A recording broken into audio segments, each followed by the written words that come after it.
ఆంధ్ర తెలంగాణలో తక్కువ ఫీజులతో high quality results ఇస్తున్న ఏకైక సంస్థ తిరుమల్ ఐఏఎస్ ఇన్స్టిట్యూట్. తెలంగాణ ప్రాచీన సంస్కృతి పండుగలకు పుట్టినిళ్లు. అందులో మొదటగా గుర్తుకొచ్చేది బతుకమ్మ పండుగ. ఇది దేశంలో అరుదైన పూల పండుగ. ఏళ్ల క్రితమే మరుగున పడిన ఈ వేడుక రాష్ట్ర ఆవిర్భావం అనంతరం పూర్వ వైభవం సంతరించుకుంది. 9 రోజుల పాటు మహిళలు ఎంతో ఇష్టంగా జరుపుకుంటారు.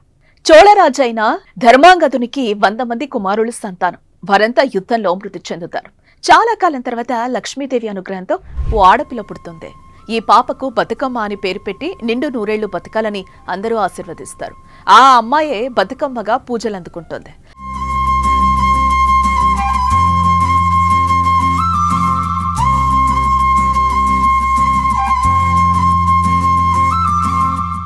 గ్రామీణ ప్రాంతాల్లో దొరికే గునుగు, చామంతి, తోక చామంతి, తంగేడు, కట్ల, పిట్టకాలి, ఎర్రగన్నేరు, రుద్రాక్ష, బీరగుమ్మడి, ముద్దబంతి వంటి రంగురంగుల పూలు సేకరించి చక్కగా పేర్చి పైన పసుపు ముద్దను నిలిపి గౌరీదేవిగా కొలుస్తారు.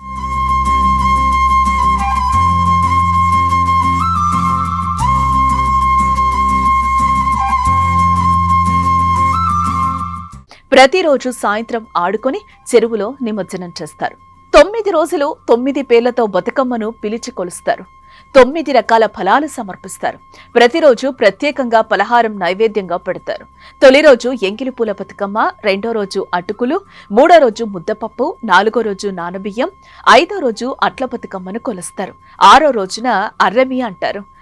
ఎవరి ఇళ్ల వద్ద వారే ఆటలాడుకుంటారు. 7వ రోజు వేపకాయల బతుకమ్మ, 8వ రోజు వెన్నముద్దల బతుకమ్మగా పిలుస్తారు. ఇక 9వ రోజు దసరాకు 1-2 రోజుల ముందు సద్దుల బతుకమ్మను జరుపుకుంటారు. ఆ రోజు కుటుంబ సభ్యులంతా ఇంట్లో ఉంటారు. బతుకమ్మను పెద్దగా పేర్చుకుంటారు. కొత్త దుస్తులు ధరిస్తారు. ఆడబిడ్డలను, బంధువులను పిలుచుకుంటారు. బతుకమ్మను ఎత్తుకొని సద్దులు తీసుకుని ఆడుకున్న తర్వాత చెరువుకు వెళ్తారు.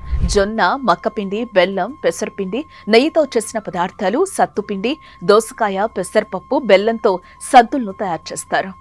చెరువు వద్ద బతుకమ్మలను దించి మరోసారి ఆడుకుని చెరువులోకి సాగనంపుతారు. అనంతరం తెచ్చిన సద్దులను ఒకరినొకరు పంచుకుంటారు. బతుకమ్మ బతుకమ్మ ఉయ్యాలో, బంగారు బతుకమ్మ ఉయ్యాలో అంటూ అమ్మలక్కలు, ఆడపడుచులు ఎంతో ఇష్టంగా ఆటపాటలు లయబద్ధంగా ఆడి పాడుతూ ఉంటారు.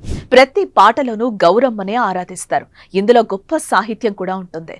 ఎక్కువగా ఆడపిల్లల జీవితాలు, కష్టాలు, అత్తవారింట్లో ఎదుర్కొనే సమస్యలు పాటల రూపంలో బయటకొస్తూ ఉంటాయి.